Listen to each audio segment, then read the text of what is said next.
கண்கள் என்னும் சோலையில் காதல் வாங்கி வந்தேன். வாங்கி என் கூட வந்துரு சரோ. வந்துதான் சாபம் என்று கண்டேன். என் சாபம் நீயும் இல்லையே. என் சோகம் பாடவே ராகமில்லையே. பூவும் வீழ்ந்து போனது, காம்பு என்ன வாழ்ந்தது, காலம் என்னை கேள்வி கேட்குது. சரி அப்படின்னா நான் போறேன், பாய். கேலியாகி போனது, பாடும் மௌன ராகம் கேட்கவில்லையா. என் காதல் ராணி இன்னும் தூங்கவில்லையா. சரி அப்படின்னா நான் போறேன், பாய். தேடுகின்றேன் என்னோடு நானே பாடுகின்றேன்.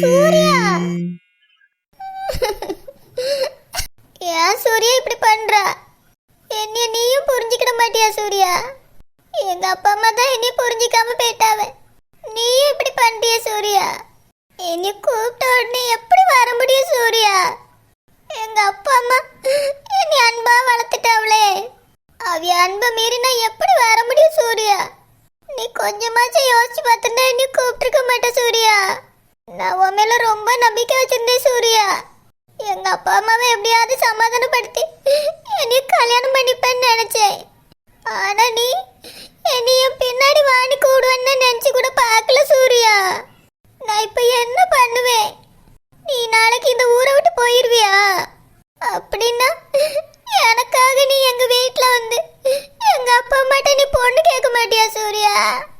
நான் என்ன செய்வேன்? நான் பொண்ணா பிறந்துட்டேனே, இல்லைன்னா உங்க வீட்டுல வந்து நான் கேட்டிருப்பேன்.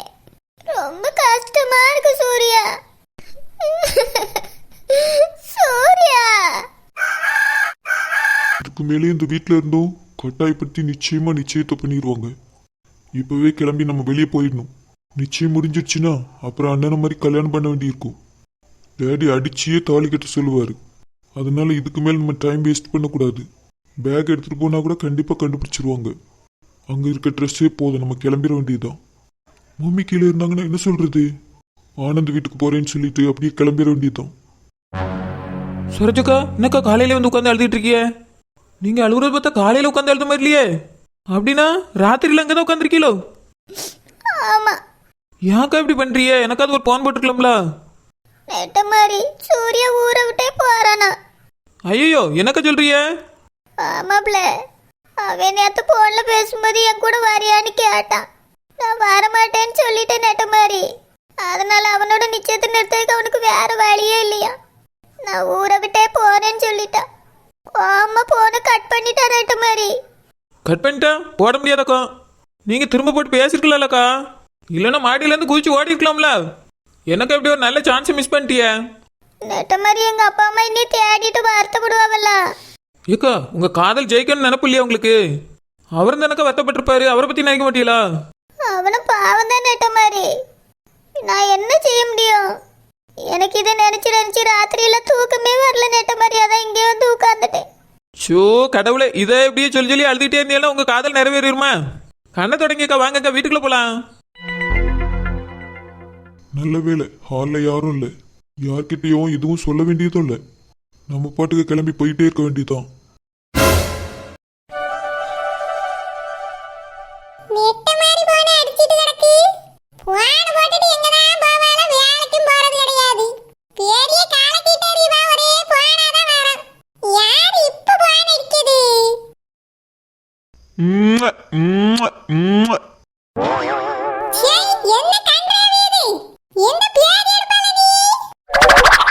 ஐயோ அத்தையா,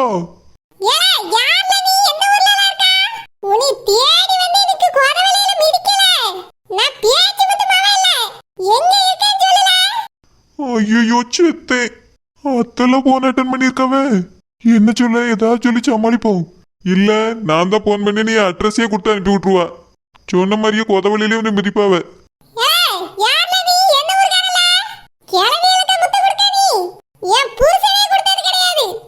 ஐயோ பாவம். யார்ல நீ? சொல்லுல, பண்ணி பயல, மாட்டு பயல. ஐயோ ஆத்தலமோனும் ஒரே மாதிரில கிளிக்காவ. நீங்கள் தொடர்பு கொள்ளும் வாடிக்கையாளர் வேறு ஒருவருடன் தொடர்பில் இருப்பதால் உங்களுக்கு பதிலளிக்க முடியவில்லை. டொடங் டொடங் டொடங் டொடங். ஏலே, முத்தம் கொடுக்க தெரியும், பாடல் அளிக்க இயலாதமா? பாக்கிடியல. இந்த நம்பரை என் தம்பி கிட்ட எழுதி கொடுத்து இன்னைக்கு நீ யாருன்னு கண்டுபிடிக்க. ஆத்தாடி, முதல்ல இந்த சிம்ம கலத்தி தூர எரிஞ்சிடணும். என்னது இது கொடுமை? இப்படி போய் சிக்கி சின்ன பண்ணாம போயிட்டனே. என்ன நடக்கும் யாது நடக்கும் தெரியலையே. முதல்ல சிம்ம கழட்டி எரிஞ்சிருவோம். ஏ பியாதி இருப்ப பியாசல. பியாசி. வாண வச்சிட்டு வாடிட்டானோ. இப்பவே போய் தம்பி கிட்ட நம்பர் கொடுப்போம். இவ யாருன்னு இன்னைக்கு கண்டுபிடிக்கணும். சத்யா, சத்யா. சத்யமா. சத்யா, அம்மா கூப்பிடல கேக்குதா இல்லையா? கேக்குது. சொல்லுங்க. சத்யமா, நாளைக்கு உனக்கு நிச்சயதார்த்தம். இன்னைக்குமா இப்படி உட்கார்ந்து படிச்சுக்கிட்டே இருப்பா? வேற என்ன பண்ண சொல்றீங்க? சத்யா, இங்க பாரு. அம்மா, அடுத்த வாரம் எனக்கு செமஸ்டர் எக்ஸாம் இருக்கு. சும்மா சும்மா இப்படி வந்து கூட்டிட்டு இருக்காதீங்கம்மா. நாளைக்கு உனக்கு நிச்சயம் இருக்கு சத்யா. என்னால நிச்சயம் பண்ணிக்க முடியாது. வேணா வரவங்களே நிச்சயம் பண்ணிட்டு போக சொல்லுங்க. சத்யா, எதுக்கு நீ இப்படி பேசுற? வேற என்னமா பேச சொல்றீங்க? எனக்கு இந்த கல்யாணத்துல இஷ்டம் இல்ல. என்னது இஷ்டம் இல்லையா? நான் அன்னைக்கே உங்ககிட்ட சொன்னேன்ல. நீங்க 1000 சொல்வீங்க, எனக்கு இஷ்டம் இருக்கணும்ல. ஃபர்ஸ்ட் வந்து சூர்யா மாமா தான் என்னைய கல்யாணம் பண்ணிக்க போறாருன்னு சொன்னீங்க. நானும் அவர் மேல ஆசைப்பட்டேன். அது எல்லாம் நடந்துச்சா? என்னது ஃபர்ஸ்ட் வந்து சூர்யா மாமாவா? அப்படின்னா என்னது? இவ யார சொல்றா? அவனை இவனும் ஒரே மாதிரி தானே இருக்கானுவே. உனக்கு அவனை பிடிச்சிருந்தது, இவனை பிடிக்கலையோ? இங்க பாருங்கம்மா, அந்த சூர்யா மாமா அமைதியா இருப்பாரு. எனக்கும் அவரை ரொம்ப பிடிச்சிருந்தது. ஆனா இவர் அப்படி கிடையாது. பார்த்ததுல இருந்தே எனக்கு சுத்தமா பிடிக்கல. சும்மா சும்மா வரவங்களால விரும்புறதுக்கு எனக்கு விருப்பம் கிடையாது. சத்யா, அதான் அவனுக்கு அந்த அணு கூட கல்யாணம் ஆயிட்டுல. இனி அதை பத்தி பேசி என்ன பிரயோஜனம்? என்ன சொல்றவே, என் புருஷனை இவ விரும்பினாளா? சித்தி ஏன் இப்படி கோவப்படுறாங்க? அம்மா, நான் இப்ப படிக்கணும். சும்மா நிச்சயம் அது இதுன்னு டைம் வேஸ்ட் பண்ணாதீங்க. எனக்கு கல்யாணத்துல இஷ்டம் இல்ல. பார் சத்யா, நீ இந்த கல்யாணத்தை பண்ணிக்கிடணும். நீ அவனை கட்டிக்கிட்டியா இவனை கட்டிக்கிட்டியான்னு நான் கேட்கல. என்னைய பொறுத்த வரைக்கும் நீ அண்ணன் வீட்டுக்கு மருமகள் ஆகணும். அந்த சொத்துக்கெல்லாம் நீ ஒருத்தி மட்டும் தான் ராணியா இருக்கணும். அந்த சூரியகுமாருக்கு உன்னை கட்டி வச்சிரணும் தான் நான் பாடாப்பட்டேன். ஆனா அதான் நடக்கலல்ல. நிச்சயத்துல மோதிரத்தை எடுத்து ஒளிச்சு வச்சேன். என்னது, எங்க நிச்சயத்துல மோதிரத்தை எடுத்து ஒளிச்சு வச்சது இவளா? மொட்டை கடுதாசி அந்த குடும்பத்துக்கு நான் எத்தனை வாட்டி எழுதி போட்டேன். அந்த மொட்டை கடுதாசி இவளா எழுதுனது? முதல்ல என் மைனிகாரிக்கு எழுதுனேன். அது படிச்சுட்டு இதெல்லாம் உண்மையா இருக்காதுன்னு நெருப்புல போட்டு எரிச்சிட்டு ரெண்டாவது மொட்டை கடுதாசி எழுதி அந்த சூரியாட்ட கொண்டு போய் கொடுத்தேன். அவன் படிச்சுட்டு கல்யாணத்தை நிறுத்திடுவான்னு நினைச்சு அவன் என்னடான்னா கல்யாணம் பண்ணிக்கிட்டான். சித்தி இவ்வளவு பாசமா இருப்பவன்னு நினைக்கவே இல்லை. நான் கூட என் மேல ரொம்ப பாசம் வச்சிருக்காவன்னு நினைச்சேன். ஆனா இவ எனக்கு பெரிய துரோகம் பண்ணியிருக்காவ. இவியலாதான் என் புருஷன் இது வரைக்கும் நீ சந்தேகப்பட்டுட்டு இருந்தாரு. பாவம், அவரு ரொம்ப நல்லவரு. சித்தி எழுதுன மொட்டை கடுதாசியால தான் என்னை தப்பா புரிஞ்சுக்கிட்டு இருந்திருக்காரு. இவ்வளத்தையா அம்மா எதுக்காக பண்ணேன்? உன்னை எப்படியாவது அந்த சூரியகுமார் கூட சேர்த்து வைக்கிறதுக்கு தான். அதான் நடக்கல. அவன் கழுத்துல தாலியை கட்டிட்டான். அதான் இப்போ என் அண்ணன் கையில காலில் விழுந்து இவன் கூட உனக்கு கல்யாணத்தை ஏற்பாடு பண்ணியிருக்கேன். தயவு செஞ்சு நான் சொல்றது புரிஞ்சுக்க சத்தியா. நீ அந்த வீட்டுல போய் ராணி மாரி வாழணும். அதுக்காக தான் அம்மா இவ்வளவு கஷ்டப்படுறேன்.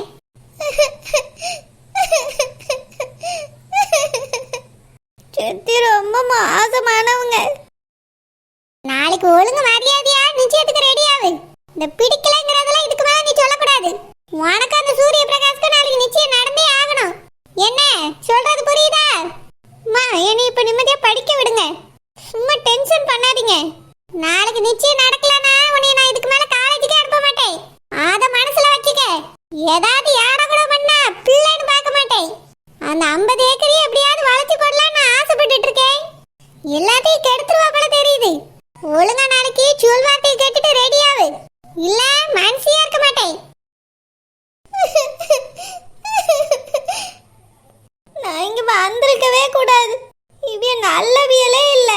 என் புருஷன்கிட்ட இவிய தப்பு தப்பா எழுதி கொடுத்துருக்காவ. இவியலாலதான் எங்க வாழ்க்கையே இப்படி நாசமா போச்சு. எல்லாத்துக்கும் இவியதான் காரணம். உடனே இதை அவருக்கு போன் போட்டு சொல்லணும். அப்பதான் என் மேல எந்த தப்பும் இல்லைன்னு அவர் புரிஞ்சுக்கிடுவாரு. அவர் என்னை இன்னும் கூட தப்பா தான் நினைச்சிட்டு இருப்பாரு. எல்லாத்துக்கும் காரணம் சித்தி தான்னு சொல்லணும். ஷோ, இந்த பொண்ணு ஏன் எப்ப பார்த்தாலும் கால் பண்ணிட்டே இருக்காங்க? இவங்களுக்கு என்ன வேற வேலையே இல்லையா? இவங்கள மாதிரியே என்ன நினைச்சிட்டு இருக்காங்களா? எனக்கு 1000 வேலை இருக்கு ஆபீஸ்ல. சும்மா சும்மா கால் பண்ணிட்டே இருப்பாங்க. அட்டன் பண்ணி பேசினா நல்லா இருக்கேன்னு சொல்லுவாங்க. அதுல வேற ஐ லவ் யூன்னு சொல்லுவாங்க. இவங்களுக்கு என்னதான் பிரச்சனைன்னு தெரியலையே. இவங்க காலை அட்டன் பண்ணாம விடுறதா நல்லது. நம்ம ஒர்க்கையாவது பார்க்கலாம். இவர் ஏன் இப்படி போன் எடுக்க மாட்டேங்காரு? அப்படி என்னதான் வேலையா? அவசரத்துக்கு பண்ணா கூட எடுக்க மாட்டேங்காரு. ஏன் தான் இப்படி பண்றாரு? பாவம், அவர் என் மேல கோவத்துல கூட இருப்பாரு. இப்ப என்ன பண்றது? எப்படியாவது இதை அவர்கிட்ட சொல்லணும். என்னை வந்து கூட்டிட்டு போங்கன்னு சொல்லணும். அவர் தம்பிக்கு போன் போட்டு சொல்லிட்டா என்ன? ஆமா, அதுதான் சரி. அவர் தம்பிக்கு போன் போட்டு சொல்லிருப்போம். அவர்னா என் போனை கண்டிப்பா எடுப்பாரு. யார் கால் பண்றது? ஒருவேளை சரவா இருக்குமா? அண்ணியா? இவங்க எதுக்கு எனக்கு கால் பண்றாங்க? அத்தை வீட்டில் தானே இருக்காங்க. சரி சரி, என்னன்னு கேட்போம். ஹலோ அண்ணி. பிரகாஷ், அண்ணி என்னாச்சு அண்ணி? ஏன் ஊறிங்க? ஏதாவது ப்ராப்ளமா அண்ணி? நான் வேணா வரட்டுமா? பிரகாஷ், அவர் எங்க? அண்ணா ஆபீஸ் போயிருப்பான் அண்ணி. என்னாச்சு அண்ணி? என்ன ப்ராப்ளம்? சித்தி நல்லவங்களே இல்ல, ரொம்ப கெட்டவங்க பிரகாஷ். இவ்வளவு நாளா நம்மளால ஏமாத்திட்டு இருந்திருக்காங்க. என்னாச்சு அண்ணி? யார சொல்றீங்க? அத்தையா? ஆமா, உமா சித்தியை தான் சொல்றேன். நல்லவங்க மாதிரி என்கிட்ட பேசினாங்க, ஆனா அவங்க ரொம்ப மோசம். என்னாச்சு அண்ணி? ஏன் அப்படி சொல்றீங்க? ஒரு மொட்டை கடைசியால நம்ம வீட்ல பிரச்சனை வந்துச்சுல, அது எழுதுனது வேற யாரும் இல்ல, சித்தி தான் எழுதியிருக்காங்க. அவங்க தான் கொண்டு போய் உங்க அண்ணன்ட்டே கொடுத்துருக்காங்க. என்ன நீ சொல்றீங்க? அத்தையா இதெல்லாம் பண்ணாங்க? ஆமா பிரகாஷ், எல்லாம் சித்தி தான் பண்ணியிருக்காவ. எதுக்கு தெரியுமா? என் புருஷனுக்கும் அந்த சத்யாவுக்கும் கல்யாணம் பண்ணி வைக்கிறதுக்கு. அது நடக்காம போய் என் கழுத்துல அவரு தாலி கட்டிட்டார்ல, அதனாலதான் இப்போ உங்களுக்கும் சத்யாவுக்கும் கல்யாணம் ஏற்பாடு பண்ணியிருக்காவ. உமா சித்தி நல்லவங்களே கிடையாது, ரொம்ப மோசமானவங்களா இருக்காங்க. இவ்வளவு பண்ணவங்க இன்னும் என்னென்னலாம் பண்ணியிருப்பாங்களோ தெரியல. அண்ணி அழாதீங்க அண்ணி. நாளைக்கு இந்த விஷயத்த எல்லாரும் முன்னாடி சொல்லி அவங்கள உண்டு இல்லைன்னு பண்ணிடலாம் அண்ணி. நீங்க அது வரைக்கும் அந்த வீட்டிலே இருங்க, கவலைப்படாதீங்க. உங்களுக்கு தெரியுங்கிறத அவங்ககிட்ட காமிக்காதீங்க அண்ணி. நாளைக்கு நிச்சயத்துக்கு எல்லாரும் வருவாங்கல்ல, நானும் அங்கே வருவேன் அண்ணி. நாளைக்கு இதை எல்லாரும் முன்னாடி சொல்லி அவங்க முகத்தறியை கிழிச்சிடலாம் அண்ணி. அப்பதான் இந்த நிச்சயமும் நிற்கும். அப்பதான் டேடியால வாயும் திறக்க முடியாது.